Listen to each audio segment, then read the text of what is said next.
जानकारी और आप देख रहे हैं तिलक पत्रिका। अभी हम आए हुए हैं काशी के सबसे प्राचीन तीर्थ यानी कपाल मोचन तीर्थ पर, और इसकी ऐसी विशेष मान्यताएं हैं। कहा जाता है कि यहाँ पर स्नान करने मात्र से आपके ऊपर ब्रह्म दोष जो लगे होते हैं उनसे मुक्ति मिल जाती है। इस कुंड की विशेष महत्व है, मान्यताएं हैं। खासकर इस कुंड में पूर्णिमा के दिन लोग विशेष रूप से स्नान करते हैं।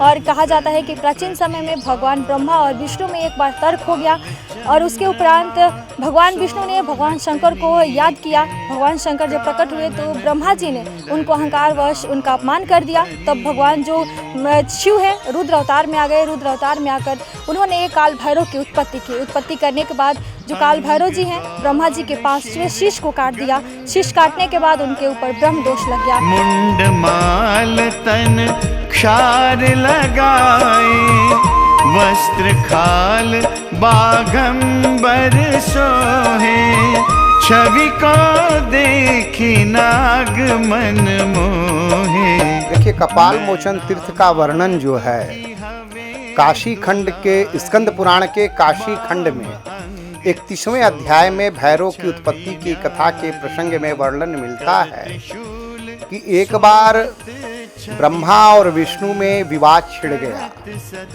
और ब्रह्मा अपने आप को ऊंचा बतलाने लगे, विष्णु अपने आप को ऊंचा बतलाने लगे।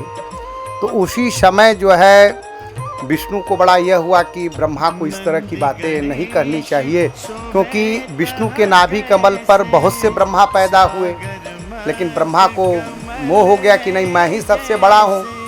तो उसी समय विष्णु ने जब ध्यान किया तो भगवान शंकर प्रकट हुए, रुद्र प्रकट हुए। तो उनके प्रकट होकर उनको देख करके क्या कहते हैं, ब्रह्मा ने कहा कि क्या बेटा तुम आ गए पुत्र, क्योंकि तुम्हारी उत्पत्ति मेरे मस्तिष्क से हुई है रुद्र। यह देख करके भगवान शंकर जो है क्रुद्ध हो गए, क्योंकि इसको मेरी महिमा जानकारी नहीं है। तुरंत भगवान शंकर ने अपने अंदर से एक तेज पैदा किया, जिसको काल भैरव कहते हैं। उन काल भैरव ने ब्रह्मा जी का अपने नखाग्र से एक मस्तिष्क को काट दिया, और काट देने के बाद उनके ऊपर ब्रह्म हत्या लग गई।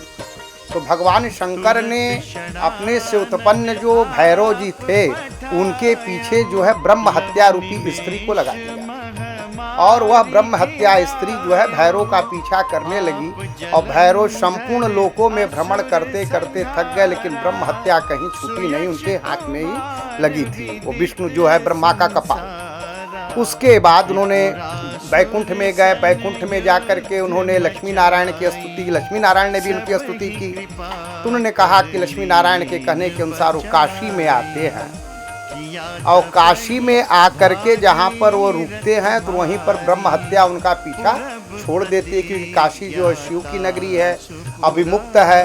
अभी माने जो पाप से जो मुक्त हो, इसीलिए उसको अभिमुक्तपुरी कहा गया, अभिमुक्त क्षेत्र कहा गया है। और काशी भाई काश्याम प्रकाश, जहाँ ज्ञान का प्रकाश हो उसको काशी कहते हैं। तो काशी में प्रवेश करते ही जो है ब्रह्म हत्या जो है छूट गई, और जहाँ पर वह ब्रह्म का कपाल गिरा उसको कपाल मोचन तीर्थ कहते हैं। उस कपाल मोचन तीर्थ में कोई भी पूजा पाठ करने से, कोई भी साधना करने से मन की इच्छित वस्तु की प्राप्ति होती है। यदि कपाल मोचन तीर्थ में जो कपाल गिरा तो उसको कपाल मोचन तीर्थ कहते हैं। इस प्रकार से उनकी स्तुति स्वयं लक्ष्मी नारायण ने की, और उन्होंने कहा कि भगवान शिव से कि आपके जो नरमुंडों की माला आपने धारण की है वह बहुत से ब्रह्मा की मालाएं आपने धारण की है, इसलिए आपको पाप स्पर्श नहीं कर सकता। लेकिन आपने लोकहित और लोक लीला से ऐसा कर रहे हैं तो उसमें कुछ रहस्य होगा। इसके बाद जो है भगवान जो है काल भैरव काशी आते हैं, और काशी आने के बाद उनका ब्रह्म हत्या जो है कपाल गिर जाता है, और जहाँ पर वह कपाल गिरता है उसको कपाल मोचन तीर्थ के नाम से जाना जाता है। तो वहाँ पर पिंड आदि दान पूजन करने से, पूजन करने से व्यक्ति की मनोवांछित फल की सिद्धि होती है।